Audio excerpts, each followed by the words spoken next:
સચ્ચિદાનંદ દીપકાનંદજી, જય સચ્ચિદાનંદ. જય સચ્ચિદાનંદ. જય સચ્ચિદાનંદ.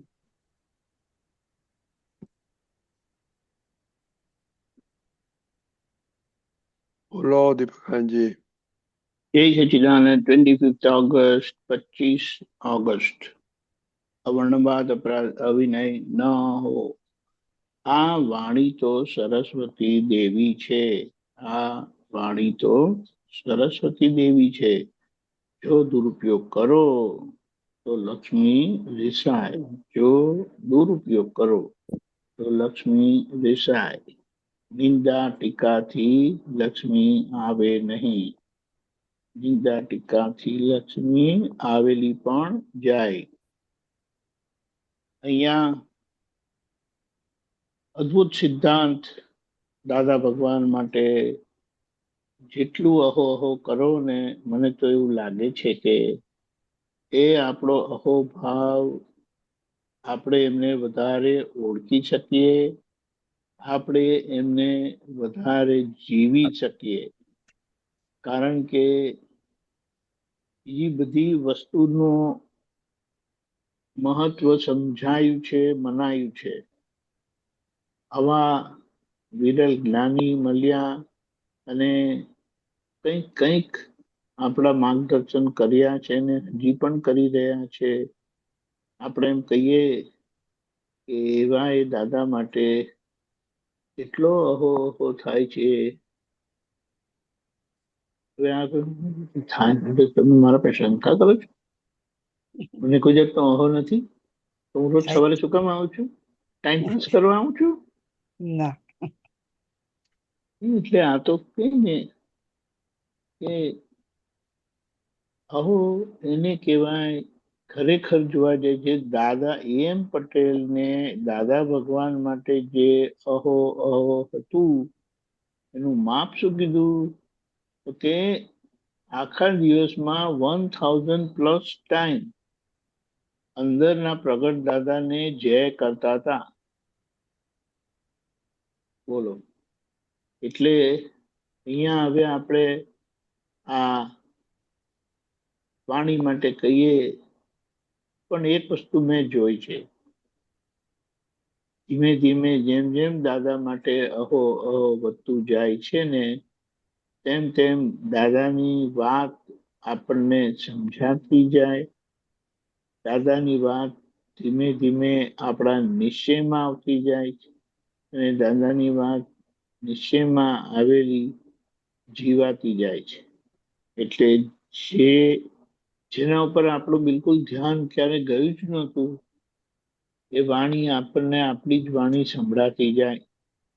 અને જ્યારે આપણને આપણી જ વાણી સંભળાતી જાય તો એમાં થતી ભૂલો સમજાતી જાય. એ ભૂલોની માફી મંગાતી જાય અને એ જે આખો સુધારો થાય છે ને, એ આપણને જ અંદરથી બહુ સુખ અને શાંતિ આપે છે. કારણ કે અહીંયાથી બહાર કંઈક ભૂલ થતી હોય અને આપણે એને પકડી લઈએ અને એને ચોખ્ખી કરી નાખીએ, એના જેવું શુદ્ધિકરણ તો કોઈ છે જ નહીં. પણ આ જે ટીકા નિંદાની વાત આવે છે ને, એને બહુ ગહેરાઈથી ઊંડાણથી જોવી પડશે, સમજવી પડશે. કોની વાત કરીએ આપણે, કોની ટીકા કરીએ, કોની નિંદા કરીએ? એટલે કે જેમણે આપણને હેરાન કર્યા હોય તે. જી. આ જગતમાં ગટરો પણ છે અને સૂર્યનારાયણ પણ છે. હવે સૂર્યનારાયણ પ્રકાશ આપે છે અને ગટર કચરો ખાલી કરે છે. જી.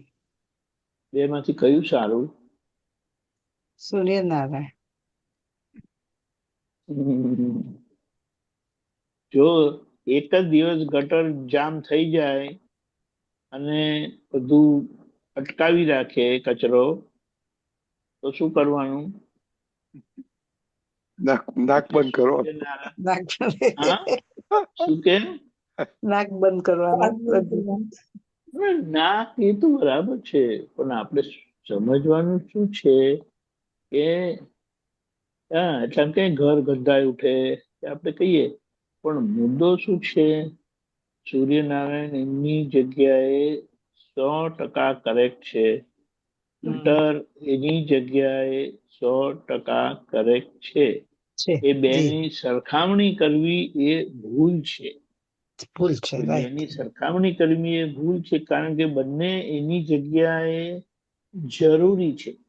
હમ જી જી એટલે હવે આપણે એમ કહીએ કે આ બધા ગરબડિયા માણસો જે આપણને કેવાતું હેરાન કરે છે, તકલીફ આપે છે, મુશ્કેલીઓમાં મૂકે છે, બાધા પીડા પહોંચાડે છે, અવરોધ કરે છે, વધવા દેતા નથી, જવા દેતા નથી, એ બધા ગટર સમાન છે. થયેલી ભૂલનો દંડ આપે છે અને આપણને જગાડે છે, જી એલર્ટ કરે છે, સજાગ કરે છે કે ભાઈ તમારી આ ભૂલ છે, જી ધોઈ નાખો, નહીં તો આગળ મોટી મુશ્કેલી છે જ ઊભી. હમ, એટલે આપણે એ ભૂલોને ધોતા જઈએ, કારણ કે નવું ઉમેરાતું નથી, જૂનું હમ, ખાલી થતું જાય. તો આપણું કોમ શું? કે જ્યારે જે જે દેખાય ત્યારે આપણે ઉચકીને સાફ કરી દેવું.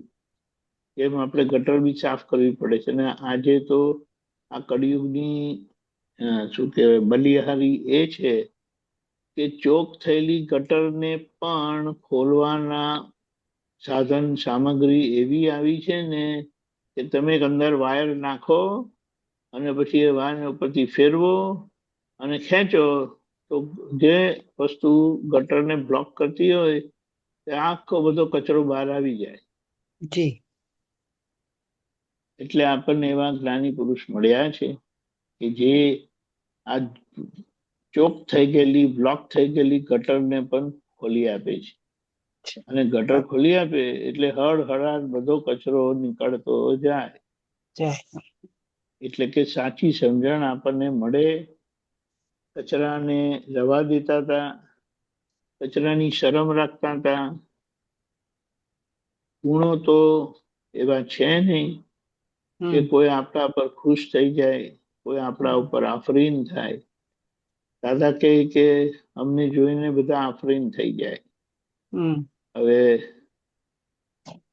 એટલે કહેવાનું આ બધી વસ્તુ છે ને આપણને આપણા જીવન પ્રત્યે એટલે આ મન વચન કાયારૂપી જગત, લાગેલું જગત, એના વિશે સિન્સિયર બનાવે છે, સિરિયસ બનાવે છે, જાગૃત બનાવે છે.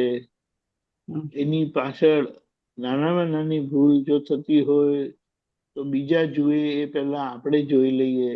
અને એમ કરીને આજે ટીકા નિંદા બે વસ્તુ થાય. એક તો ટીકા નિંદા આપણે કરીએ અને ટીકા નિંદા બીજાની સાંભળીએ. જી ચાલો બીજાની સાંભળવાની થાય છે ત્યારે તમે સામાનું શું માર્ગદર્શન કરો છો? તમે એમની દોષ દ્રષ્ટિ મજબૂત કરો છો કે દોષ દ્રષ્ટિ ઓગાળો છો કે ઢીલી કરો છો? મોટે ભાગે આપણે સામાની દોષ દ્રષ્ટિને મજબૂત કરીએ છીએ. ત્યાં તો એમની દોષ દ્રષ્ટિ ના હોય તો એમની દોષ દ્રષ્ટિ કરી આપે કે એ આવા છે એટલે તમે આમ રહેજો, હો, એ આવા છે એટલે તમે તેમ રહેજો. હમ એટલે સામાન્ય રીતે કોઈના ઘરવાળા થોડા વધારે કડક હોય તો પછી પેલા કમ્પ્લેન કરે, ફરિયાદ કરે તો આપણા તરફથી એમ કે તમારે હવે આમ કરવાનું, બધું સાંભળી લેવાનું નહીં, મોટે પાછું બોલી જ દેવાનું એમ કરીને. તો આ શું કર્યું? આપણને લાગે આપણે માર્ગદર્શન કર્યું. ભાઈ હમ ગમે તેવા તમારા ઘરવાળા છે, એ આયા તો તમારું આ જીવન થયું. હવે એમની થોડી વાત કડક હોય, ખોટી હોય, ભૂલવાળી હોય, જાણે તમારામાં તો કોઈ છે જ નહીં ને, ડાયા ડમરા એમ કરીને. હમ, એટલે આપણે પોતાની જ જાતને આવી રીતે કરીને કારણ કે નજીકના લોકો જ આપણા કર્મના કપડાં ધોવાના છે. જી. કોઈ બહારથી આવવાનું નથી કપડાં ધોવા. હમ. આ સમજીને આપણે પુરુષાર્થમાં રહેવાનું છે. દાદા માટે અહો અહો કરીએ. અહો, શું દાદા મળ્યા, શું સમજણ મળી, શું વિજ્ઞાન મળ્યું. જય સચ્ચિદાનંદ. જય સચ્ચિદાનંદ. જય સચ્ચિદાનંદ.